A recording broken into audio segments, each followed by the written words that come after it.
ప్రార్థన. ప్రేమల తండ్రి, కృపల దేవ, పరిశుద్ధమైన తండ్రి, పాదన స్తోత్రాలు ఇస్తున్నాం. సర్వకృప నీ దేవతాన్ని నాయన నీకు వందనాలు. మాకు అభ్యంతరంగా ఆటంకంగా పోరాడుతున్నాను కాసేత శక్తి లేకపోతే భార్యలను కుటుంబాన్ని సాధన అందరికీ సైతం శక్తి లేకపోతే రవాణాన్ని పురగా వాడుకోమని తర్వాతనే నాయన నువ్వు ఏమో పలకాలని లేక ఏం మాట్లాడాలని ఉద్దేశించిన ప్రభావాది నువ్వు మాట్లాడు మాతో ప్రార్థిస్తున్నాను. అందరికీ సైతం శీఘ్ర శక్తి ఈశ్వరాల గతేస్తున్నగల శివ ప్రేమగల హృదయం ఇచ్చి ప్రవర్ణాన్ని కూడా వాడుకొని నా మీదకి దిగి వచ్చి నూతన శక్తి బలం ఇచ్చి ప్రభాతాన్ని నువ్వు మాట్లాడమని సన్ని తోడుగా ఉంచుకొని ఇదే సంవత్సరమే ఈ ప్రణాళిక ప్రార్థిస్తున్నాం తండ్రి. ఆమేన్.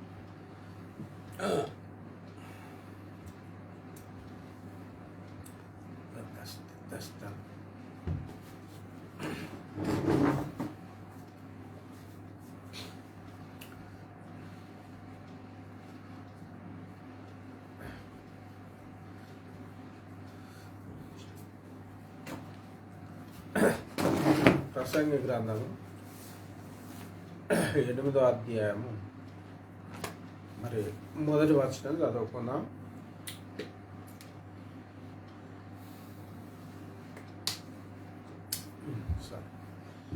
జ్ఞానులతో సములైన వారెవరు? కనుక మరి జ్ఞానులతో సమానులు ఎవరని మన లేఖనం చెప్తుందని నేను దాని కొరకు కొన్ని వాక్యాలు చెప్పిన పోయిన వారం గత వారం 2-3 వారాలు అయిపోయింది కదా మరి వర్షం మీద మనం కదా మాట్లాడుకోవాలి. కనుక మరి పోయిన వారంలో మనము దేవదూతలకే మరి బోధించడానికి పోతున్నామని స్కూల్ కొరకు ఉదాహరణ చెప్పిన కదా. ఇప్పుడు మనం బడికి పంపిస్తాను. 10వ తరగతి దాకా ఉన్న స్కూల్ ఉన్నది కదా. ఇప్పుడు ఆ 10వ తరగతి దాకా ఉన్న పుస్తకాలేమో అవన్నీ ఉపాధ్యాయులకు లేక సార్లకు తెలిసిన పుస్తకాలు, విద్యార్థులకు అవి తెలియని. కనుక విద్యార్థులు నేర్చుకోవాలి, వాళ్ళు నేర్పించాలి. అదేవిధంగా సంఘము పరలోకంలో దేవదూతలకు బోధించబోతుంది. దేవుని జ్ఞానం కొరకు దేవుని కృప రాబో యుగములలో దేవుని కృప మహాదైశ్వర్యం అంటే అది ఈ దేవుని కృప లేక దేవుని నానా విధ జ్ఞానం అనేది సంఘానికి ఏమో తెలిసిన విషయము, దేవదూతలకు ఏమో తెలియని విషయం. అందుకే వాళ్ళు విద్యార్థులుగా మరి సంఘం బోధకులుగా పోతుందని మనం చెప్పేసి 2వ అధ్యాయం ద్వారా 2వ అధ్యాయం అనుకుంటాం. అక్కడ మనం చూసుకున్నాం. 2వ అధ్యాయం కాదు కానీ అది 3వ అధ్యాయం 8వ వచనంలో దేవుని నాన్న మీద ఆ పరలోకంలో ఉన్న అధికారులు ప్రధానంగా చూసుకున్నాం. తర్వాత ఇప్పుడు మరి జ్ఞానులకు సింహాసనం దొరుకుతుందని ఏసా ప్రకటన గ్రంథంలో చెప్పిన మాట చదువుకున్నాం కదా. నేను జయించిన తండ్రి సింహాసనం మీద కూర్చున్న ప్రకారంగా జయించి వారిని నాతో కూడా ఆ సింహాసనం మీద కూర్చున్నని కొంతమంది ఆ సింహాసనం మీదకే పోతారని విన్నాం. కనుక సరే, ఇప్పుడు మన అంశం ఏంటంటే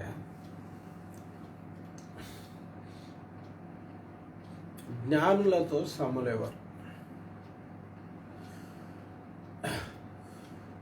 అయితే జ్ఞానులు అనేవారు క్రీస్తుకు పూర్వం కూడా ఉన్నారు కనుకనే రాజులు ఏర్పడ్డారు, రాజ్యాలు ఏర్పడ్డాయి.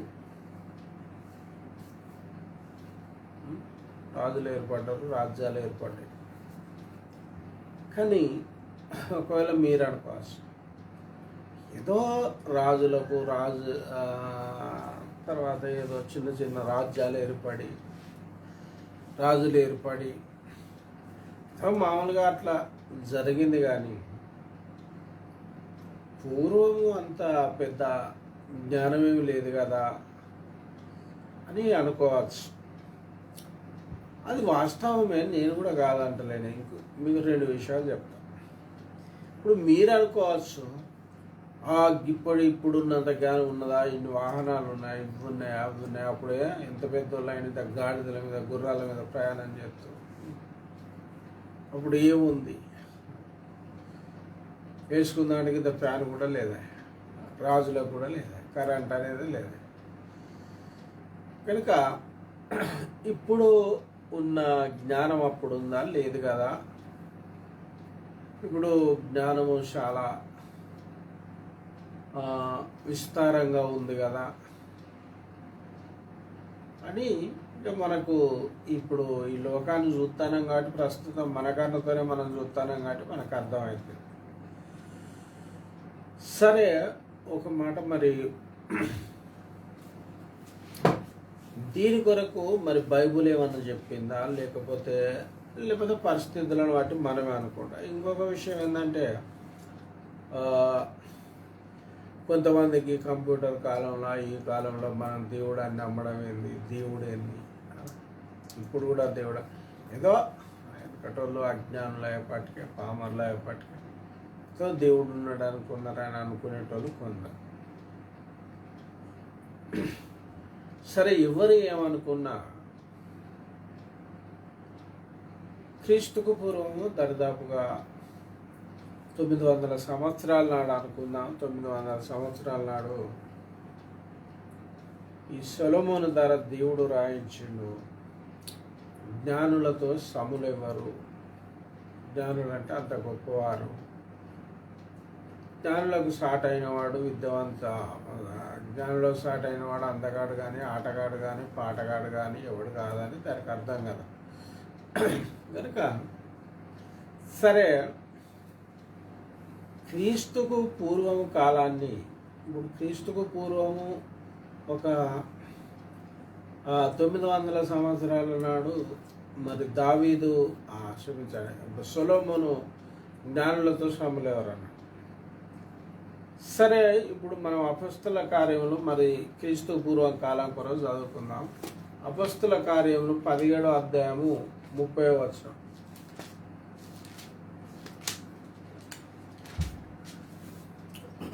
ఆ అజ్ఞాన కాలములను దేవుడు చూసి కనుక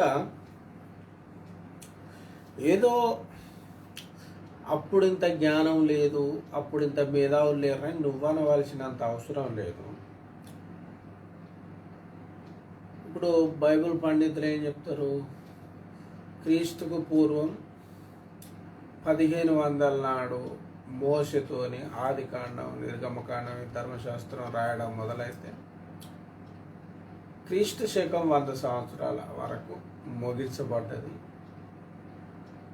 అంటే 1600 సంవత్సరాలు బైబుల్ రాయబడ్డదంట. అయితే ఇక్కడ పౌలు పరిశుద్ధాత్మ ద్వారా ప్రేరేపించబడి పలుకుతుండో ఆ అజ్ఞాన కాలములను దేవుడు చూడనట్టు ఉండేది. అది అజ్ఞాన కాలం అని దేవుడే చెప్పబట్టి అంటారు. మళ్ళీ మనం చెప్పే మర్మమేమన్నా చెప్పండి. ఇంకొక విషయం, ఇది క్రీస్తు శకం రాయబడ్డ మాట, క్రీస్తు శకం రాయబడ్డ మాట. ఇది పౌలు చెప్పిన మాట. ఆయన అపొస్తల కార్యం రాయబడ్డ కాలమైన.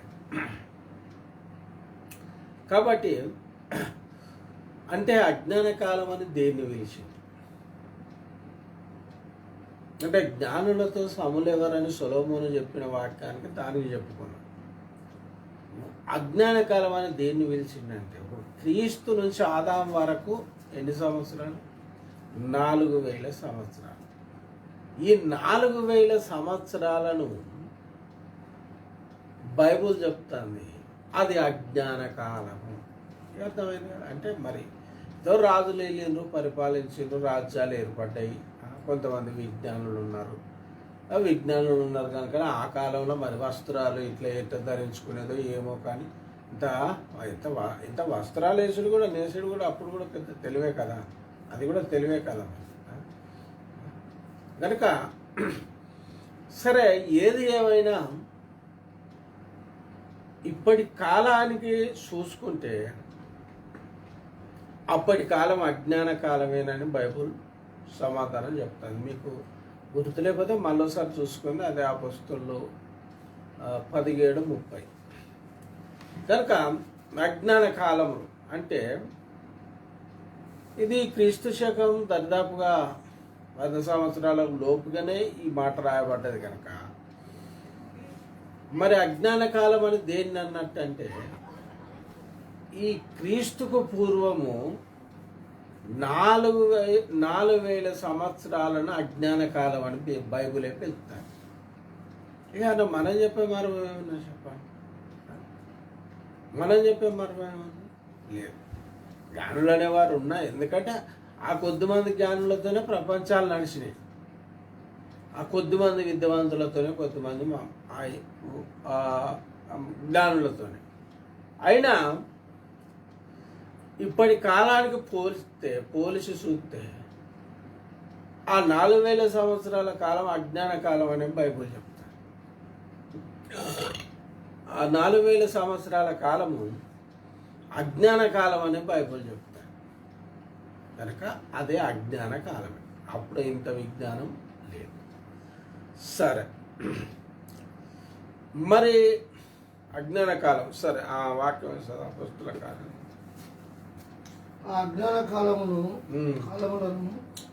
దేవుడు చూసి చూడనట్టుగా ఉండేది కనుక. ఎందుకంటే వాళ్ళు వసువారు తన ఇక వాక్యాన్ని ఇక ఒక విధంగా చెప్పాలంటే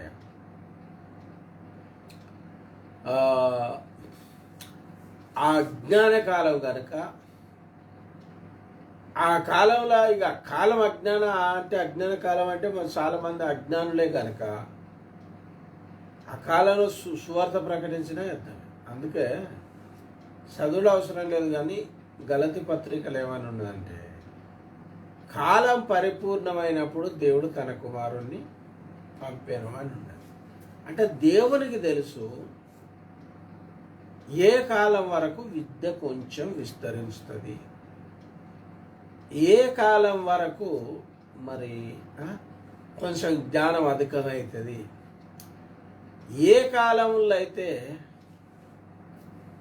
సువార్త అంటే జనులకు అర్థమవుతుంది అని దేవునికి తెలుసు. అందుకే దేవుడు ఆ 4,000 సంవత్సరాలు ఆగవలసి వచ్చింది తన కుమారుణ్ణి పంపడానికి. ఆగి మరి కాలము పరిపూర్ణమైనప్పుడు దేవుడు తన కుమారుణ్ణి పంపాను, ఆయన స్త్రీ అందు పుట్టాను అని దేవుని వాక్యం చెప్తాడు. కనుక మరి సరే, బైబుల్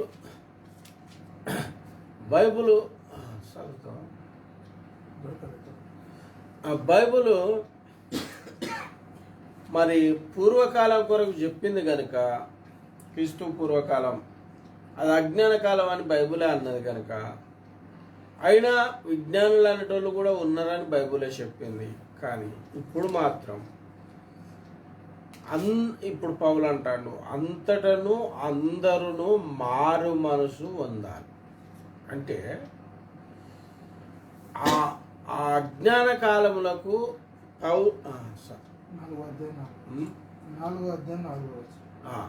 గలతి పత్రిక 4వ అధ్యాయం 4వ వచనం చూడండి. అయితే కాలము పరిపూర్ణమైనప్పుడు దేవుడు తన కుమారుణ్ణి పంపాడు. ఆయన పుట్టి మనం దత్తపుత్రులం కావాలని ధర్మశాస్త్రమునకు లోబడి ఉన్న వారిని విమోచించుటకై ధర్మశాస్త్రమునకు లోబడిన వాడే. కనుక దేవుని బిడ్డలారా, కాలం పరిపూర్ణమైనప్పుడు అంటే నిండుగా అయినప్పుడు దేవుడు తన కుమారుణ్ణి పంపించాడు. అంటే ఎందుకు అంటే ఇప్పటి నుంచిగా మనుషులకు సువార్త చెప్తే అర్థమవుతుంది, మనుషులకు సువార్త తెలుస్తుంది, మనుషులకు సువార్త అర్థమవుతుంది అని దేవుడు అనుకొని అర్థం చేసుకొని ఈ దరిదాపుగా క్రీస్తు ఇప్పుడు 2000 సంవత్సరాలు క్రీస్తు శకం 4వ సంవత్సరంలో యేసయ్య పుట్టిండని మరి చరిత్ర కనుక మరి పంపించండు అంటే ఇప్పటి నుంచి సువార్త అర్థమవుతుంది.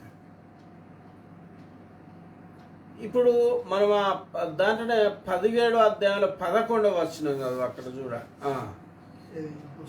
అపొస్తల కార్యాలు 17వ అధ్యాయంలో 11వ వచనం చదువుకున్నాం.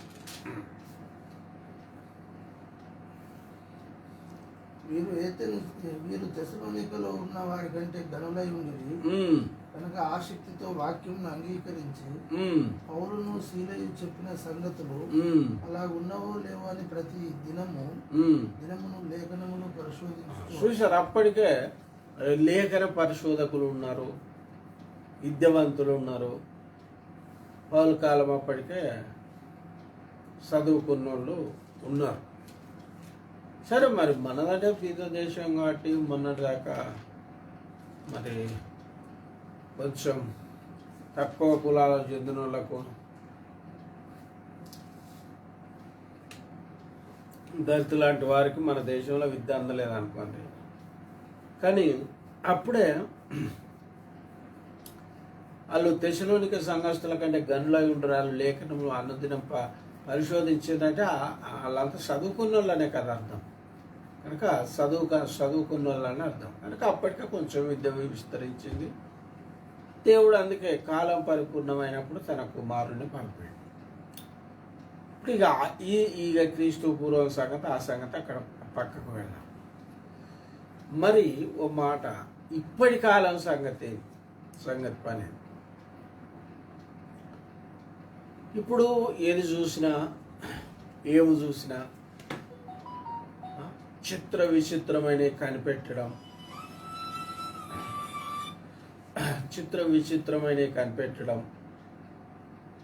ఇవన్నీ జరుగుతుంది కదా.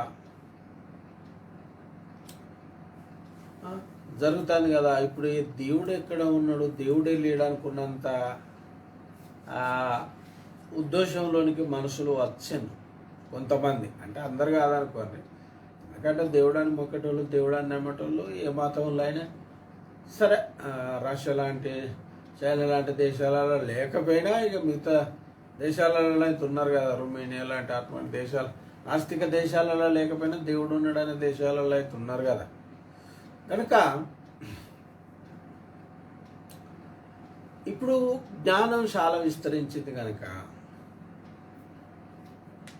దేవుడు ఉన్నాడందామా, లేడందామా, ఏమందామా, అన్ని మానవుడే చేయబట్టే కదా అని కొందరికి అలాంటి ఉద్దేశం వస్తే రావచ్చు. నేను ఒకసారి ఆ విషయం వాటి టైం వేస్ట్ అవుతుంది, లేఖనం చెప్పుకుంటే బాగుంటుంది. ఏం వేస్ట్ కాదు కానీ మంచి సాక్ష్యమే, కానీ నాకు ఇష్టం లేదు. కనుక ఫ్రాన్సిస్ అయ్య గారు మాట చెప్పాడు, మానవులు ఏది కనిపెట్టినా, ఏది సృష్టించినా దేవుడు సృజించిన దానిలో నుంచే తీసిచేసింది, కానీ వాళ్ళు కొత్తగా తీసిచేసింది ఏం లేదని చెప్పి. గనక ఈ మానవుడు కనిపెట్టిన దానిలో నుంచే ప్రతిదాన్ని తీసి మానవుడు తయారు చేసిండు. కానీ ఇక మరి శూన్యంలో నుంచి అయితే మనిషి తీయలేడు కదా. ఏమి తీస్తాడు చెప్పండి. ఇప్పుడు శూన్యం ఉన్నది. ఇప్పుడు ఒక విమానం పోయి అంత ఎత్తును ఊహించుకోండి. అక్కడి నుంచి మనిషి ఏం తీయగలడు? శూన్యమేనే. మరి ఏది కనిపెట్టినా భూమి నుంచే తీయాలి కదా. కాబట్టి ఆయన అందుకే మరి ఏదైనా దేవుడు సృజించిన దానిలో నుంచే మానవుడు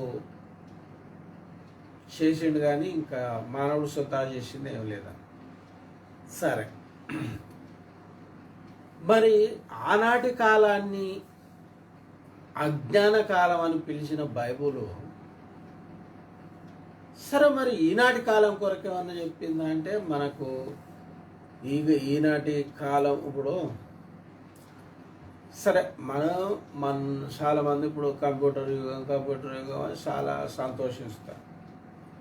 మన ఓఫిరన్నో మాట అన్నాడు, ఓ భూకంపం వస్తే నీ కంప్యూటర్ ఏం చేస్తారా అని ఆయన అన్నాడు. ఏం చేస్తా, చేసేది ఏం లేదు. ఇంకొక విషయం, ఈ కంప్యూటర్ వచ్చిన వల్ల ఏమన్నా భూకంపాలు ఆగినాయా, కరువులు ఆగినాయా, వ్యభిచారం ఆగిందా, దొంగతనాలు ఆగినాయా, నరహత్య ఆగిందా, ఇంకా తెలివిగా చేస్తాను ఏం ఆగింది చెప్పు. కంప్యూటర్ వచ్చి ఏం ఆపి ఏం లేదు అంటే తెలివి ఎక్కువ అయింది కదా అంటారా. తెలివి ఎక్కువ అయింది, అదే మరి ఏం ఆపకపోయినా తెలివి ఎక్కువ అయింది అంటే సరే అదే బైబుల్ ఏం చెప్తానో చూద్దాం.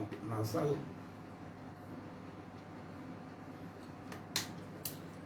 మన దానియేలు గ్రంథం 12వ అధ్యాయము 5వ వచనం. దానియేలు గ్రంథం 12వ అధ్యాయం 5వ వచనం. దానియేలును నేను చూచుచుండగా మరి ఇద్దరు మనుషులు ఏటి అవతల 12వ అధ్యాయం 5వ వచనం దానియేలు గ్రంథం. దానియేలును నేను చూచుండగా మరి ఇద్దరు మనుషులు ఏటి అవతల ఒడ్డున ఒకడును ఏటి యువతల ఒడ్డున ఒకడు నిలిచిరి. ఆ ఇద్దరిలో ఒకడు నారబట్టలు వేసుకున్నవాడై ఏటి నీళ్ళపైన ఆడుచుండవాన్ని చూచి ఈ ఆశ్చర్యం ఎప్పుడు సమాప్తమగునని అడిగాడు. నారబట్టలు వేసుకొని ఏటిపైన ఆడుచున్న ఆ మనుషుని మాటను నేను వింటిని. ఏమనగా అతడు తన కుడి చేతిని ఎడమ చేతిని ఆకాశం వైపు ఎత్తి నిత్య జీవియకు వాణ్ణి నామమున ఒట్టు పెట్టుకొని ఒక కాలములు అర్ధకాలం పరిశుద్ధ జనం యొక్క బలమును కొట్టివేయటకు ముగించబడగా సకల సంగతులు సమాప్తంలో ఉన్నాయి. నేను వింటిని కానీ గ్రహింపలేకపోతే నా ఏలినవాడ వీటికి అర్థమేమో. నువ్వు ఎన్నో అధ్యాయం చదువుతాను? 12వ అధ్యాయం 5వ వచనం. మరి అక్కడ ఇంతకుముందు చదువుకున్నాం కదా 12వ అధ్యాయం దానియేలు గ్రంథం కదా. ఏంటి దాని విషయం? ఏంటి? మనుషులు నలుదిశలో తిరగటం అది ఎన్నో వచనం?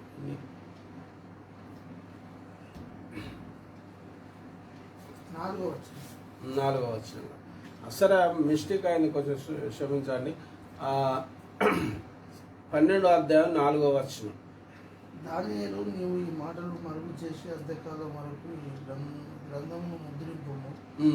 చాలా మంది నలుదిశలో సంచరించిన తెలివి అధికమగును. కనుక దేవుని బిడ్డలారా, ఈ బైబులు ఈ దానియేలు గ్రంథంలో దానియేలు చెప్పినప్పుడు ఇది క్రీస్తుకు పూర్వం 500 సంవత్సరాల నాటి కాలం. ఇది క్రీస్తుకు పూర్వం 500 సంవత్సరాల నాటి కాలం అంటే ఇంతకుముందు ఆ కాలాన్ని క్రీస్తు పూర్వ కాలాన్ని పౌలు ఏమని చెప్పిండు? అజ్ఞాన కాలం అన్నాడు. అంటే ఆనాటి అజ్ఞాన కాలంలో క్రీస్తుకు పూర్వం 500 సంవత్సరాల నాడు దేవుడు రాయించిండు ఒక విజ్ఞాన కాలం రాబోతుంది. ఎన్నో చెప్పిండు కానీ ఇప్పుడు అంతేందుకు మనది చాలా మంది తెలుసు కదా, ఈశ్వర ముందు రాకడకు కరువులు, భూకంపాలు, యుద్ధాలు. ఇప్పుడు గంతెందుకు వీడు ఏసాయ చెప్పిండు, యూదులో ఏమో సుశక్తి ఆటినప్పుడు మరి వేరే సందర్భం వ్యభిచార తరమా అన్నాడు. ఇప్పుడు ఏడ చూసినా అదే ఉన్నదని చదువుకున్న వాళ్ళు అందరికీ నేనేం చెప్పవలసిన అవసరం లేదు. పాపములో పాపం అధికంగా విస్తరించిన పాపం ఇప్పుడు వ్యభిచారం. ఈ నరహత్యలతోని దొంగతనాలతో పోల్చుకుంటే అదే ఎక్కువ ఉన్నది. ఎందుకంటే అది దొరకక ఎవడు పట్టుకోక ఎవడు పట్టించుకోక, లేకపోతే అత్తల మీద తీసుకున్నంత చర్య, దొంగతనాల మీద తీసుకున్నంత చర్య దాని మీద తీసుకోరు. దాన్ని చెప్పడానికి కారణాలు ఉన్నాయి, కానీ మనం చెప్పడం ఇక బాగున్నది. దానికి కొంత అండదండలు ఉన్నా, కొంచెం అధికారంలో ఉన్న వాళ్ళకి ఏమంత పెద్ద పడదు కదా. కనుక సరే, ఏది ఏమైనా ఆనాడు ఏసాయ కాలంలో విచారకరం అన్నాడు, ఇప్పుడు అత్యధికమైన విచారం ఉన్నది. సరే, అట్లనే కరువులు ఉన్నాయి, భూకంపాలు ఉన్నాయి. ఇప్పుడు ఉత్తర కొరియాలో మొన్ననే ఆహార కొరత వచ్చిందని, కరెంటు కొరత రాబోతుందని, ఇంకా ఒక్కొక్క దేశంలో ఒక్కొక్క పరిస్థితులు. సరే, ఇవన్నీ అత్తాయని మనకి వేసా మొదగాలే చెప్పాడు, కరువులు, యుద్ధాలు, భూకంపాలు. కానీ ఇక్కడ ఒక మాట, మనుషులు నలుదిశల తిరుగుట వలన జ్ఞానం అధికమగు. అంటే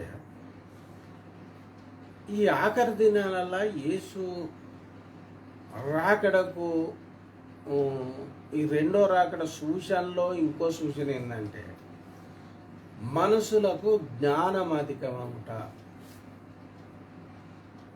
చూడండి, నేను ఇదివరకే చెప్పింది అనుకుంటా,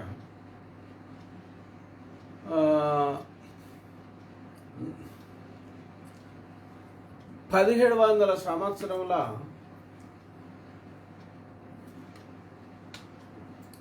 ఆకాశంలోనికి విమానం ఎగిరిందని సరే, అట్లయితే మరి ఇప్పుడు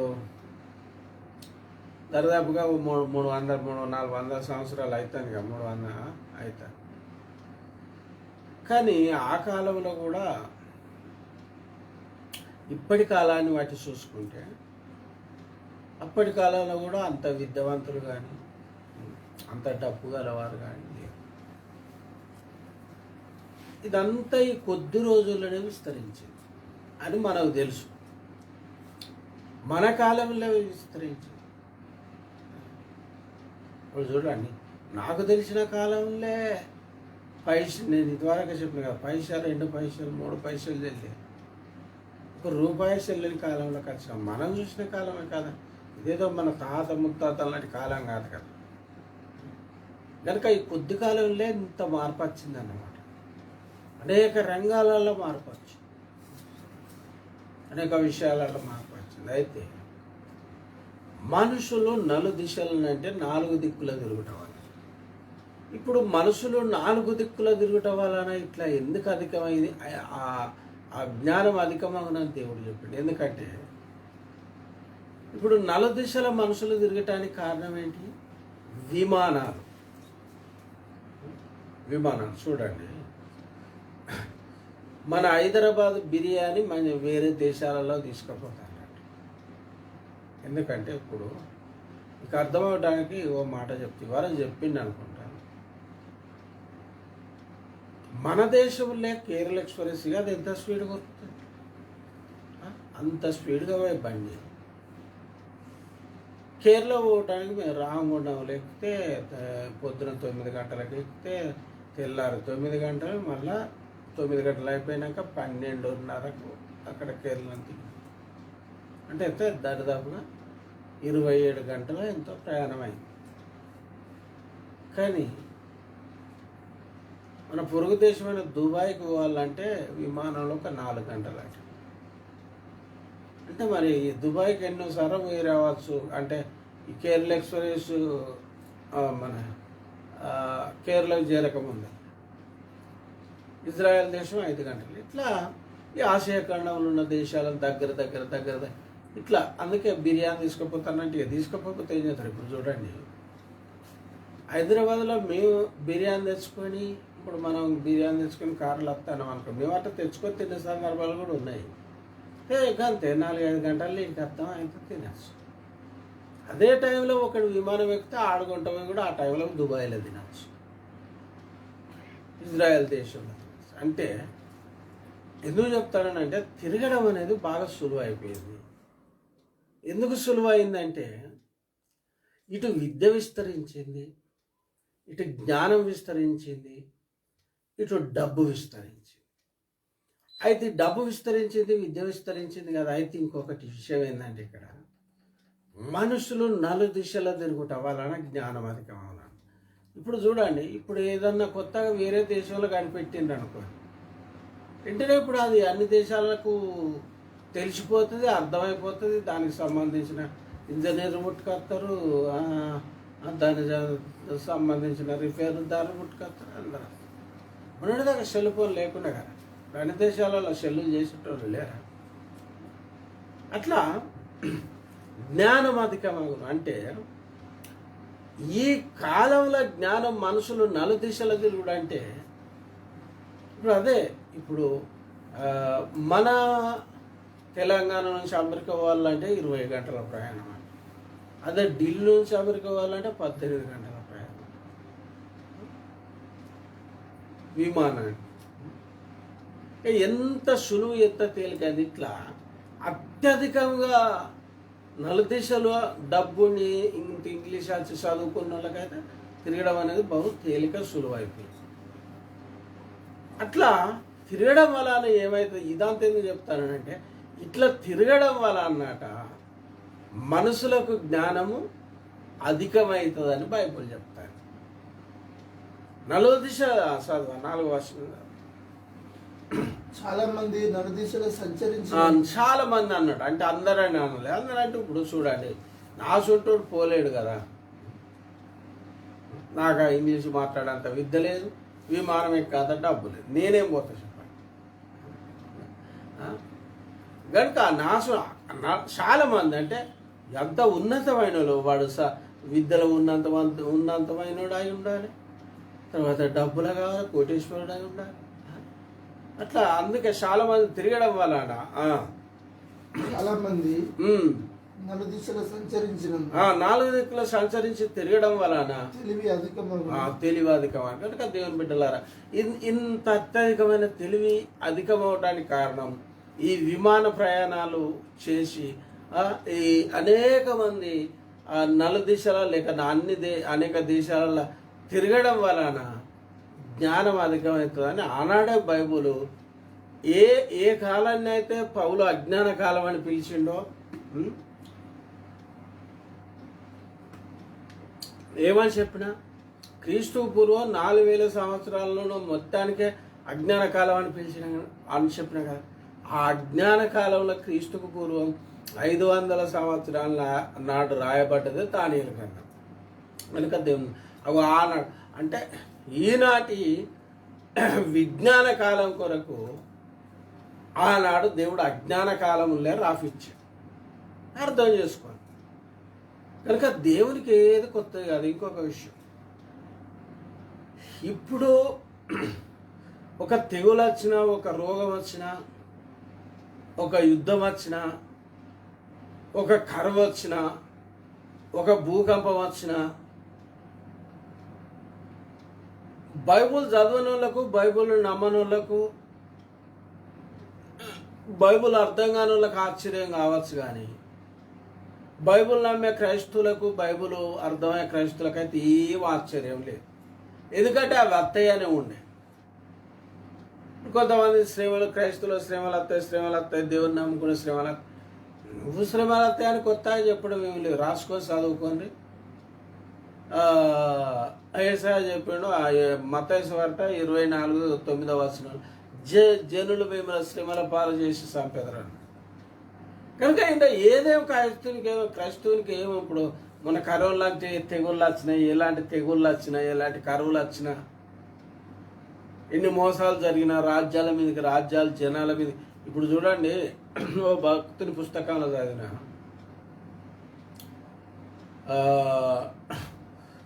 ఇటువంటి ప్రపంచాలు 450 ప్రపంచాలను నాశనం చేసే బాంబులు ఇప్పటికే ఉన్నాయంట. మనకు కొంచెం వెనుకకి వెళితే ఎంత 1966లో ఏమో చైనాకు మనకు యుద్ధం అయితే సైనిక యుద్ధం జరిగి సైనికులు ఓడిపోయింది. అంతటితో మన దేశం ఓడిపోయింది. ఇప్పుడు ఏదో సైనికులు ఇంత నష్టపోతారు. ఇప్పుడు అట్లున్నదా చెప్పండి? ఇప్పుడు యుద్ధం వచ్చింది అనుకో, మొత్తం ప్రాముఖ్యమైన ఆ, ఆ, ఇప్పుడు ఈ అత్యధికమైన జన నష్టం జరుగుతుంది. ఆ, ఎంతో ముఖ్యమైన పట్టణాలలో ఎంతో దాగింది, హైదరాబాద్, బొంబాయిలో. ఇప్పుడు మన దేశమైనా కాదు, ఏ దేశంలో అయినా కానీ జన నష్టం, ఇప్పుడు పబ్లిక్ కూడా చాలామంది చచ్చిపోతారు. కనుక అప్పటి యుద్ధాలు వేరు, ఇప్పటి యుద్ధాలు వేరు. కనుక ఈ తెగుళ్ళు వచ్చినా, నేనేమంటానా, కరువులు వచ్చినా, ఇది క్రైస్తవునికి తెలియని విషయం ఏం కాదు. కానీ క్రైస్తవులకు కానీ జ్ఞానులకు కూడా తెలియని విషయం. ఎందుకు జ్ఞానులకు తెలియని విషయం అంటే, ఇప్పుడు మనం అదే ప్రసంగి గ్రంథంలో ఆ 8వ అధ్యాయంలో చదువు బాబా, 8వ అధ్యాయం. జ్ఞానులతో సములైన వారు ఎవరు, జరుగువాటి భావమును ఎరిగిన కనుక దేవుని బిడ్డలారా, లోకం ఎందుకు ఆశ్చర్యపోతుంది, లోక సంబంధమైన మేధావులు, జ్ఞానులు ఎందుకు ఆశ్చర్యపోతారంటే, జరుగుదాని భావమును ఎరిగిన వారు ఎవరు అంటే, ఏం జరగబోతుందో ఎవరో తెలియదు. అది పెద్ద ఇప్పుడు చూడండి, ఒక్క మాట, మన కాలంలో ఇప్పుడు నాకే దాదాపుగా 50 సంవత్సరాలు, నాకు సరే నాకంటే 40 సంవత్సరాల కాలం కూడా తెలిసినట్టే కాదు, నాకంటే పెద్దోళ్ళు ఎందరో ఉన్నారు. ఇప్పుడు కరోనా థర్డ్ గిరుడువే, ఇవే అవే వస్తుందని ఇప్పుడు చెప్తాను. మరి కరోనా వస్తుందని ఒక్కరు చెప్పకపోయారేంది అంత అంటే, జరుగుదాని భావమును ఎరిగిన వారు ఎవరంటే ఎవ్వరు లేరు. నువ్వెంత జ్ఞానివైనా ఈ రేపు ప్రపంచానికి ఏం జరుగుతుందో, నీకేం జరుగుతుందో, నువ్వున్న దేశానికి ఏం జరుగుతుందో, నువ్వు కూర్చున్న కుర్చీకి ఏం జరుగుతుందో, ఎవరికి ఏది కూడా ముందు భావం, జరుగుదాని భావం మనకు తెలియదు, లేక మానవులకు తెలియదు. కనుక ఇక తెలియాలంటే జరగబోయేటి భవిష్యత్తు తెలియాలి, ప్రపంచ భవిష్యత్తు తెలియాలంటే మాత్రం బైబిలే చదవాలి, బైబిల్నే నమ్మాలి. ఎందుకంటే అది మానవ జ్ఞానానికి మరుగు చేయబడ్డది భవిష్యత్తు. నేను ఇంతకుముందు మాట్లాడినా భవిష్యత్తు జ్ఞానం మీద మాట్లాడినా, మనుషులకు భవిష్యత్తు జ్ఞానం ఎందుకు లేదు అంటే దేవుడు ఇవ్వలేదు అన్న కాడికే చెప్పినా కదా. కనుక దాని మీద ఇంతకుముందే నేను మాట్లాడాను. కనుక నీకు పూర్వకాలం కొరకు, ప్రస్తుత కాలం కొరకు ఎంత తెలిసినా, మనుషులకు భవిష్యత్తు కాలం కొరకు మాత్రం ఏమీ తెలియదు. ఎందుకంటే జరుగుదాని భావమును ఎరిగిన వారు ఎవరో తెలియదు. బైబిల్ నేను చదివించిన కదా, అదే సామెతలు 27 మరొకసారి చదువు మొదటి.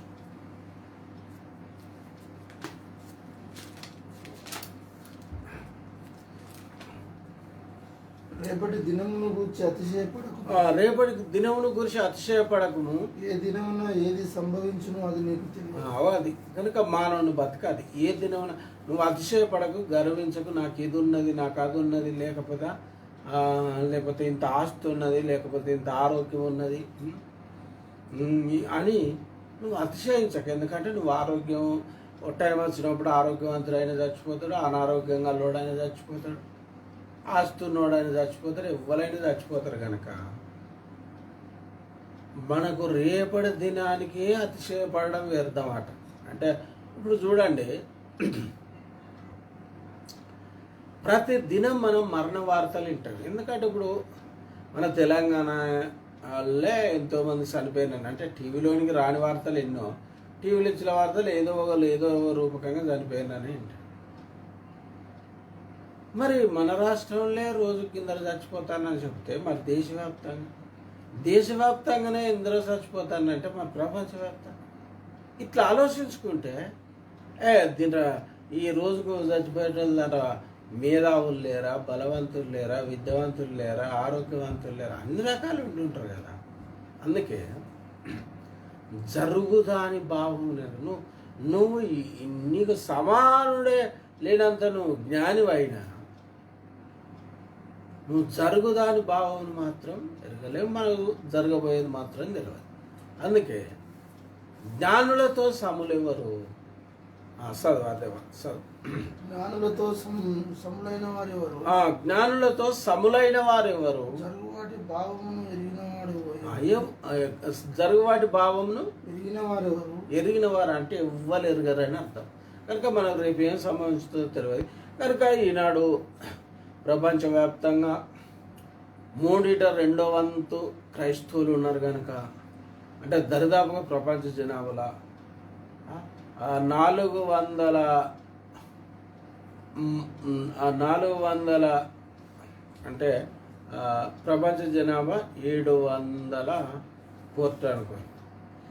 కానీ 3/2 400 జనాభా దేవుణ్ణి నమ్ముకున్న వాళ్ళు ఉన్నారట. ఇంకా వాళ్ళంతా యేసుక్రీస్తు రెండో రాకడ కొరకు ఎదురు చూస్తారు.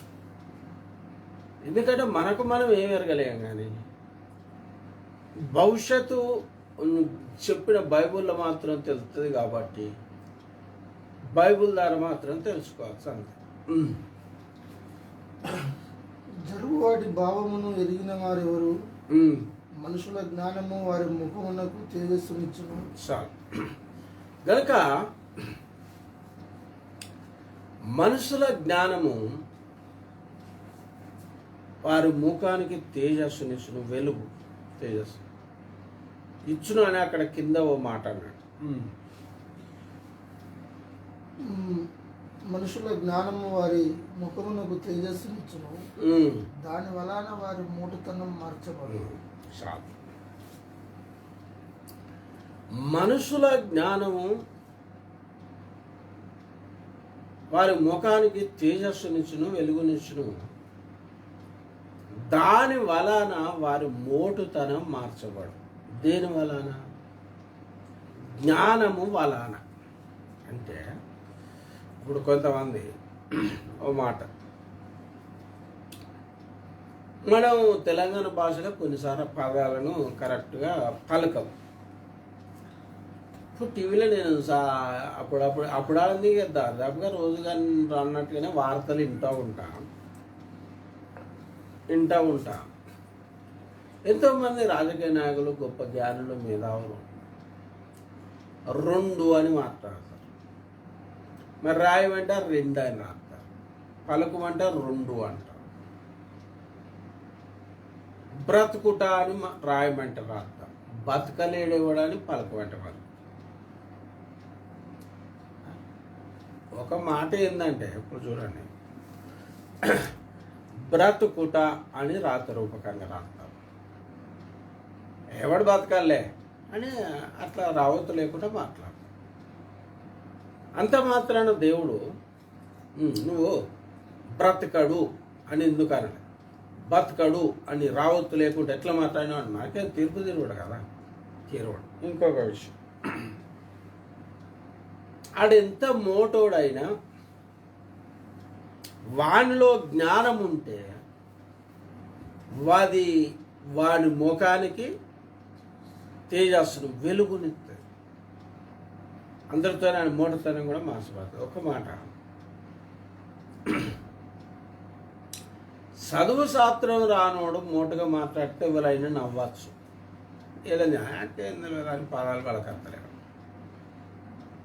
జ్ఞానులే 2 బతకడాను ఏదో ఇప్పుడు మాట్లాడతారు కదా, మనం నవ్వలేం కదా. ఎందుకంటే వాళ్ళు ఎంతో చదువుకున్న వాళ్ళని ఎట్లా నవ్వుతారు?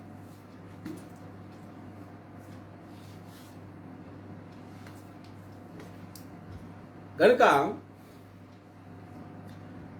జ్ఞానుల జ్ఞానము వారి ముఖానికి తేజస్సునిచ్చును, దాని ద్వారా వారి మోటతనము మార్చబడు. ఇంకొక విషయం,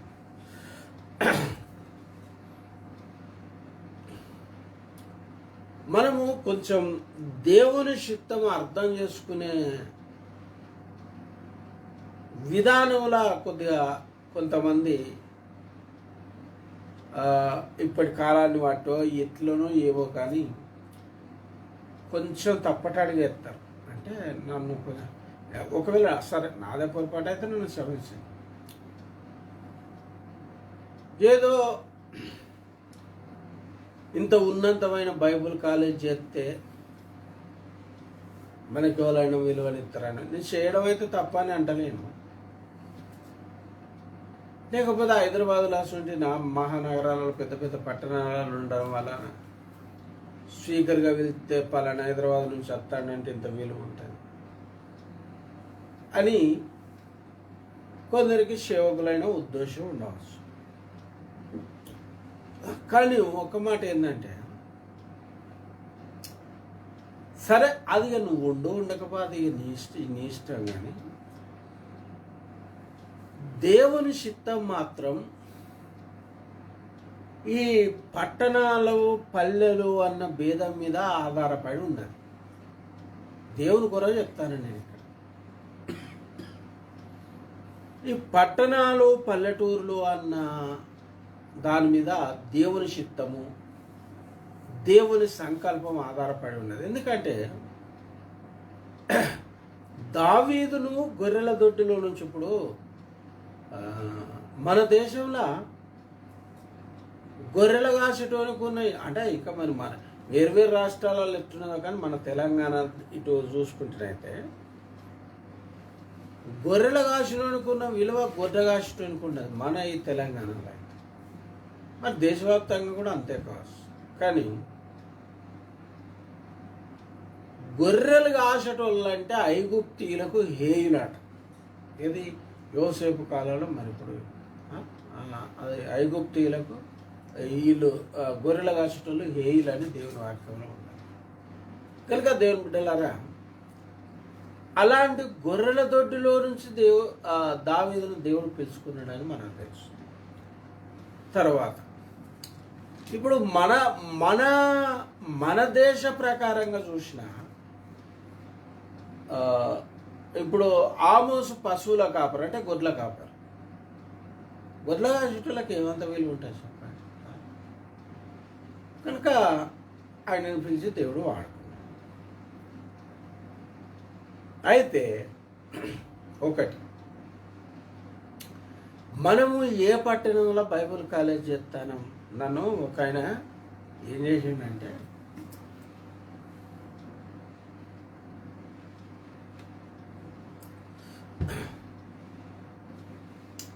వాళ్ళ చర్చిలో 3 రోజులు వాక్యం విషయం కూటాలు పెట్టినాం. వాక్యం చెప్పిన త్రిత్వం కొరకు కానీ నీతిమంతులు ఇంకాలు కానీ కాకుండా ఆ అంశాల మీద మాట్లాడినామనే ఆయన ఇంటికి తీసుకుపోయి ఆయనే అడుగుతాడంటే చదువుకున్నాడే, నువ్వు ఎక్కడ బైబుల్ కాలేజీలా, నువ్వు ఎక్కడ బైబుల్ కాలేజ్ చేసినావు అంటాడు. అంటే కొంతమంది ఉద్దేశం ఏంటంటే, ఉన్నంతమైన బైబుల్ కాలేజీలో చేస్తే అంటే మంచిదే అనుకో. మరి మంచి కాలేజీలో చేస్తేనే మంచిది కదా. ఇంత లోతైన వాక్యం చెప్పేటోళ్ళ దగ్గర చేస్తేనే మనకు 4 మర్మాలు తెలుస్తాయి. కానీ అంత మాత్రాన మనం గొప్ప వాళ్ళం కాలేం. ఎందుకంటే ఈ వాడుకునే విధానంలో దేవుని చిత్తము, దేవుని సంకల్పం ఉండాలి. మనిషిని దేవుడు వాడుకోవడం విషయంలో దేవుని చిత్తం ఉన్నప్పుడే అది మనకు అర్థమవుతుంది. నేను మొన్న మనం చదువుకున్నాం కదా, చదువుడు అవసరం లేదు కానీ యెషయా గ్రంథము 42:19 నా సేవకుడు తప్ప గుడ్డివాడు ఇవ్వడానికి దేవుడు. మనం గుడ్డి బోధకులమైండి పాపంలో బతుకుతూ ఏమో చేస్తే ఏం కాదు. అయితే ఇంకొక విషయం, దేవునికి మనకుంటుంది పల్లెటూర్లు పట్టణాలు అన్న భేదం. కానీ మీకు ఒక విషయం చెప్పాలా, నా సేవారంభంలో అప్పుడు నా చర్చి కూడా లేదు.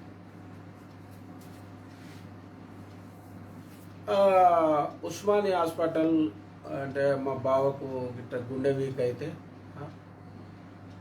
అక్కడ ఉస్మానియా హాస్పిటల్ పోయినాం. అక్కడ అప్పుడు హైదరాబాదు ఉమ్మడి రాజధాని కాబట్టి ఆయా జిల్లాల నుంచి వచ్చిండ్రు. నేను అంటే వాళ్ళకి వచ్చే పాస్టర్ హైదరాబాద్ పాస్టర్ రాలేదు, కొంచెం లేట్ అయింది. నేను వాక్యం చెప్పిన, ఎట్లా వాక్యం చెప్పేటోళ్ళని అర్థానం లేరు కదా, కాబట్టి అర్ధగంట ఎంతో చెప్పిన కొద్దిసేపు ఆయన విన్నాడు. ఫాస్టర్ అయినా ఇక వాక్యగానం ఉన్న వాళ్ళకి అర్థం కాదు. ఆయన ఏమన్నాడంటే, పిహెచ్డి చేసిన వాళ్ళకు లేకపోతే ఉన్నంతమైన బైబుల్ కాలేజ్ చేసేటోళ్ళు చెప్పే వాక్యం గీళ్ళవి చెప్తావా అన్నాడు. నేను ఇంకా అప్పుడు సారసింహని నాకు దరిదాపుగా ఇంకా 30 వయసు ఉండవలసి శివారంభాలు అప్పుడు ఇంకా చర్చి కూడా లేదు. మరి ఇంత జ్ఞానం ఏ నుంచి వచ్చింది ఎట్లా వస్తుంది అంటే లూకా సువార్త చదువుకున్నాను. లూకా సువార్త 3వ అధ్యాయం నుంచి చదువుకున్నాను.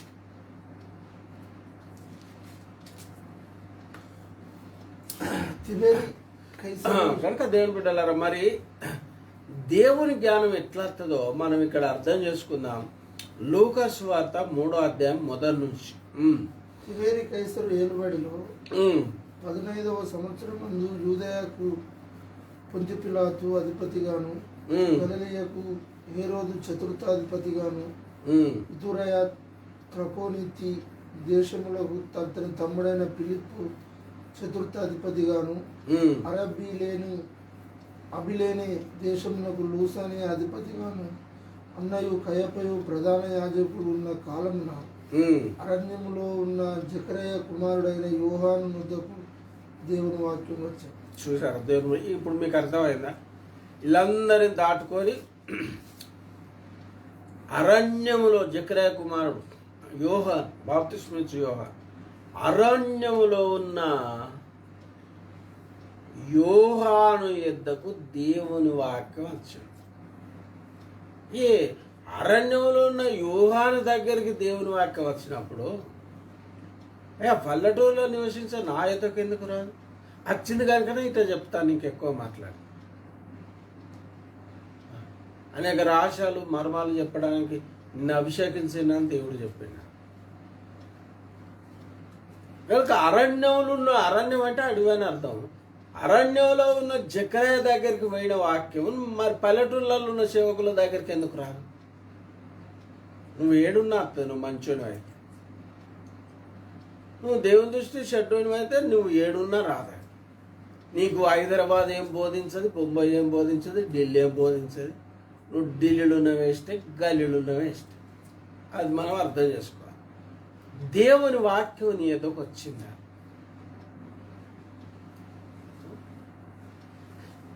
దేవుడు మన ఎదుకు వచ్చిండా? దేవుని వాక్య ప్రత్యక్షత మనకున్నదా?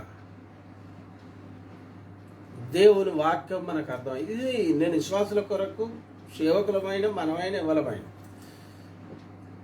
వాక్య ప్రత్యక్ష ఒక చూడండి. అరణ్యములో ఉన్న ఆయన దగ్గరికి, యోహాను దగ్గరికి దేవుని వాక్యం వెళ్ళిందని దేవుని వాక్యం. మరి మన అరణ్యంలో ఉన్న ఆయన దగ్గరికి వెళ్ళింది. పశువుల కాపరైన ఆమోస దగ్గరికి దేవుడు వెళ్ళి మాట్లాడినప్పుడు పల్లెటూర్లలో ఉండేటోళ్ళ దగ్గరికి ఎందుకురా? నేను అందుకే ఎందుకు రాడు చెప్పండి. ఇప్పుడు కర్ణపురాని అక్కడ పాల్సన్నాజు చర్చి పెట్టాడు, 1000 మంది పోతారు. కనుక దేవుని వాక్యం మన యుద్ధకు వస్తే అప్పుడు పల్లెటూరు అన్న పేరు కూడా పోతుంది. అక్కడ ఏమని ఉంది? జ్ఞానుల జ్ఞానం వారి ముఖానికి తేజస్సును వెలుగునిచ్చును, వారి మోటుతనం మార్చబడును. పల్లెటూరు అన్న సంగతి కూడా కొట్టేస్తావు. నువ్వు పల్లెటూరు అంటావు, నువ్వు ఇంత పట్టణంలో ఉన్నావు, వాళ్ళు చెప్పిన వాక్యం నువ్వు చెప్పగలవా అంటే వాని పని కూడా తెల్లారుతారు. కాబట్టి మనకు పట్టణాలు కాదు బోధించేది, మనకు దేవుడు బోధించాలి. ఎందుకు అంటే దేవుని వాక్యాలు ఏముంది అది నాకు గుర్తులేదు, కానీ కీర్తనల గ్రంథంలో ఏమని ఉందంటే, మీరందరూ యెహోవా చేత ఉపదేశం నొందెదరు అని. మరి అది 34వ కీర్తన ఎన్నో కీర్తన కానీ దేవుని వాక్యం చెప్తాను. మీరందరూ యెహోవా చేత ఉపదేశం పొందరు అని దేవుని వాక్యం. కనుక నీవు బైబుల్ చదివినప్పుడు నీ గురువు దేవుడు అయితే, నీకు యెహోవా దేవుడు బోధించితే, నీకు ఒక బోధకునివే బోధ అయిన నీకు బోధించితే నువ్వు బోధకులు ఎందుకు కాలేవు అంటే మళ్ళీ బైబిల్ కాలేజ్ చేయకమన్నాడని నన్ను తిట్టక నేను అట్లా అంటలేను. కానీ ఏడికి పోయినా ముందుగాలైతే దేవుడు మనకు బోధించాలి కదా. ఇప్పుడు యేసాయ ఏం చెప్పాడు, మీరు గురువులని పిలువబడ్డారు, మీ గురువును నేనే. తర్వాత ఇప్పుడు చదువుడు అవసరం లేక మత్తయి సువార్త 11:27 మీ అందరికీ తెలుసు కదా, 29వ వచనం అనుకుంటా. అక్కడేమన్నా నేను సాత్వికుడను దీన మనసు గలవాడని మీరు నా యొద్ద నేర్చుకోవాలి అంటే దేవుడు నేర్పిస్తాడనే కదా. కనుక దేవుని బిడ్డలారా, దేవునికి మనం లోబడితే, దేవుని సంకల్పం ఉంటే, మనం అరణ్యంలో ఉన్న దేవుని వాక్యం, యోహాను దగ్గరికి వచ్చిన వాక్యం మన దగ్గరికి వస్తుంది.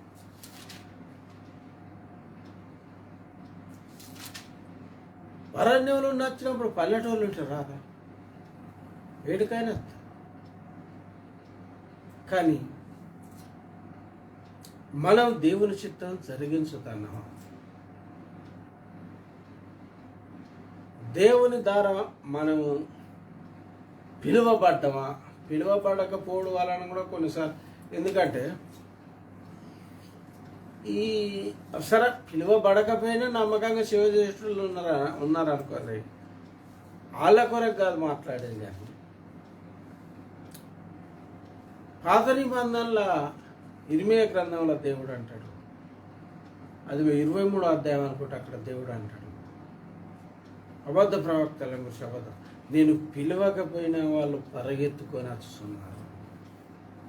కనుక అట్లా రావడం వలన కూడా మనకు దేవుని వాక్య ప్రత్యక్షత అంటే వాక్య జ్ఞానం దొరకదు. ఎందుకు దేవుడు బోధించుతాడు చెప్పండి? మన బైబిల్ ఎందుకు బోధించుతాడు? మీకు ఓ మాట చెప్తే నేను దాంతో ముగించుతా.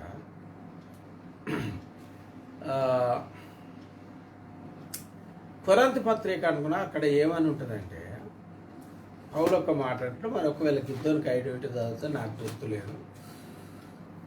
ఒక్క మనుషుని సంగతులు తన మనుషాత్మకే తెలిసినట్టు దేవుని సంగతులు దేవుని ఆత్మకే తెలుసు అని అక్కడ ఉంటుంది. కొరింథీ పత్రికలు మొదటి కొరింథీ అనుకుంటాను 2:11 అంటే చూడండి, మొదటి కొరింథీ పత్రిక 2వ అధ్యాయం 11వ వచనం. ఒక మనుషుని సంగతులు అతనిలో ఉన్న మనుషాత్మకే గాని మనుషులలో మరి ఎవరికి తెలియదు. చూడండి, ఇప్పుడు నా సంగతులు అన్నీ నాకు తెలుసు. మంచి అయినా నేను చేసిన చెడు అయినా నాకు తెలుసు, కానీ మీకేం తెలుసు? తెలియదు. మరి మీ కొరకు నాకేం తెలుసు? నాకు తెలియదు. అట్లా మనుషాత్మకే కానీ ఎవరికి తెలియదు. ఒక మనుషుని సంగతులు అతనిలో ఉన్న మనుషాత్మకే గాని మనుషుల్లో మరి ఎవరికి తెలియదు. ఎవరికి తెలియదు. అలాగుననే దేవుని సంగతులు దేవుని ఆత్మకే గాని మరి ఎవరికి తెలియదు. కనుక దేవుని బిడ్డలారు, ఇప్పుడు బాగా వినండి. దేవుని సంగతులు దేవుని ఆత్మకే గాని ఎవరికి తెలియదు. బాగా వినండి. ఇక మనం ఏదో పెద్ద చదువుకుంటే మనకు అంటే, నేను చదవడం తప్ప, నేను అనేది ఏంటంటే అదంతటి మీద ఆధారపడి లేదు. మనం చేసే ఉన్నతమైన బైబుల్ కాలేజ్ మీద కానీ, లేకపోతే మనము చేసే ఉన్నతమైన చదువు ఉండద్దని నేను అంటలేను, కానీ దాని మీద ఆధారపడలేదు. ఎందుకంటే దేవుని సంగతులు తెలిసిన ఆయన ఒక్క ఆయన ఉన్నాడు. ఆయనే పరిశుద్ధాత్మ దేవుడని, దేవుని ఆత్మ అని మరి మనకు అక్కడ లేఖనం చెప్తారు. అవి ఆయనకు మాత్రమే తెలుసు. అంటే బైబుల్ అంతా తెలిసిన ఆయన ఒక ఆయన ఉన్నాడు, ఆయన పరిశుద్ధాత్మ దేవుడు. అక్కడ దేవుని సంగతులు మరి దేవుని ఆత్మకే తెలుసు. ఇంకొక విషయం, మనం ఏదో ఇప్పుడు దేవుని సంగతులు అనే వరకు ఏదో ఈ లాజర్ లేచిండు, రక్తస్రావంగా స్త్రీ బాగా అయింది, పొట్టి చెక్కాసి, ఇటువంటి వాక్యాలను పట్టుకొని దేవుని వాక్యం తెలుసుడని అనుకోవాలి.